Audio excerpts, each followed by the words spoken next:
Vous êtes ici, au musée d'anthropologie préhistorique, au cœur du jardin exotique. Elena Rossoni-Notaire, directeur du musée d'anthropologie préhistorique de Monaco, fondé par le prince Albert Ier. C'est la plus vieille institution à Monaco, le plus vieux musée, fondé officiellement en 1902. C'est à la fois donc un musée avec 2 salles d'exposition, mais aussi un laboratoire de recherche. Alors nous avons de très nombreuses collections, riches mais également variées, diachroniques, de la préhistoire jusqu'à aujourd'hui, et énormément de typologies différentes, de la faune, des animaux, des squelettes humains, des momies, de la poterie, de la céramique, etc.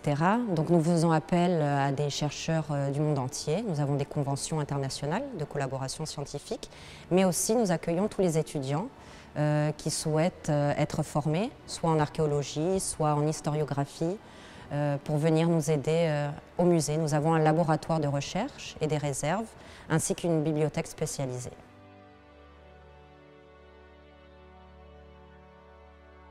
Je dis que les premières fouilles se font aussi dans nos tiroirs, et c'est vrai. C'est-à-dire que comme c'est le plus vieux musée, il y a des collections qui sont méconnues, inédites ou oubliées, que ce soit des objets archéologiques, mais aussi des archives. On a de nombreuses correspondances, de nombreux ouvrages, des notes, des carnets. Et ce sont aussi nos premières enquêtes. On arrive à redécouvrir, voire découvrir de nouvelles choses à l'intérieur même du musée. On fait plusieurs types de fouilles maintenant. Les fouilles programmées, c'est-à-dire toute l'année. L'exemple, c'est la grotte de l'Observatoire au jardin exotique, les plus anciennes occupations de Monaco. On vient de faire la découverte d'outils très anciens et également, Olivier Notaire, d'un reste humain, une dent, que nous sommes en train d'analyser pour vous montrer qu'il y a encore énormément à fouiller dans cette cavité, mais également des fouilles de sauvetage. On a des pièces exceptionnelles au musée d'anthropologie préhistorique de Monaco, évidemment tout le patrimoine monégasque, les originaux, mais d'autres pièces, par exemple des sépultures, des squelettes humains qui sont datés de moins 25 000 ans, qui viennent des grottes des Balzirossi. On a un squelette de mammouth aussi, daté d'il y a 30 000 ans, qui vient tout droit de Sibérie, c'est un dépôt du palais princier, et énormément de collections très riches de la faune, rapaces, carnivores, herbivores, qui ont occupé notre territoire depuis plus de 200 000 ans.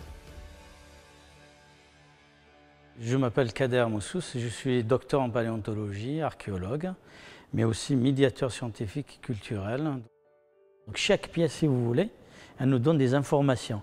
On regroupe toutes ces informations, on peut arriver à donner des interprétations, mais surtout de comprendre le comportement des hommes préhistoriques et le mode de vie de ces hommes préhistoriques à l'époque.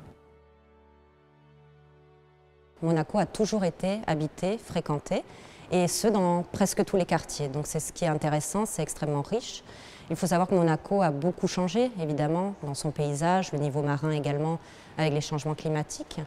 C'est un potentiel énorme, puisqu'il y a beaucoup de cavités, de failles, de plein air, et les animaux, comme les hommes et les femmes, ont été attirés par cette zone refuge entre montagne et mer. Donc il y a beaucoup de découvertes encore à faire aujourd'hui, c'est pour ça que nous surveillons.